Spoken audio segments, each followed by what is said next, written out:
அரசு எதுக்கலங்க. நீங்கள் வாங்க, எங்கள் கலெக்டர் எல்லா ஹெல்ப்பும் பண்ணுவார், உங்களுக்கு எஸ்ஐஆரை சரி பண்ணி கொடுப்பாரு, எங்கள் ஐடி விங் கூட நீங்கள் பார்ட் டைமாக அதில் வேலை வச்சு சேர்த்து வச்சிங்க, அப்போல்லாம் பண்ணலாம்.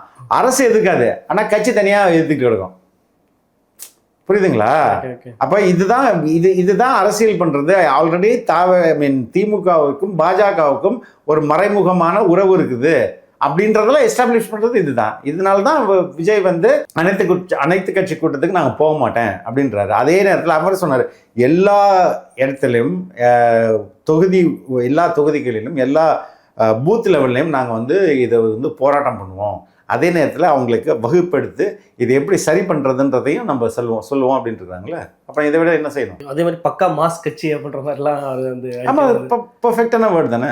இப்போ இருக்கிற ட்ரெண்டுக்கு ஏற்ற மாதிரி பேசினாதான் ஒர்க் அவுட் ஆகுன்ற மாதிரி அந்த ஸ்டேட் அப்படி இல்லைங்க. அது ஓகே, இளைஞர்களுக்கு பிடிச்ச மொழியில் பேசணும்ல. அதான் எளிலன்னு சொல்கிறாங்க, அவங்க பிடிச்ச மொழியில் பேசுங்க, ஜென்சிக்கு புரிஞ்ச மாதிரி பேசுங்க, அந்த இதை தான் யூஸ் பண்ணுறாங்க. ஆமாம்.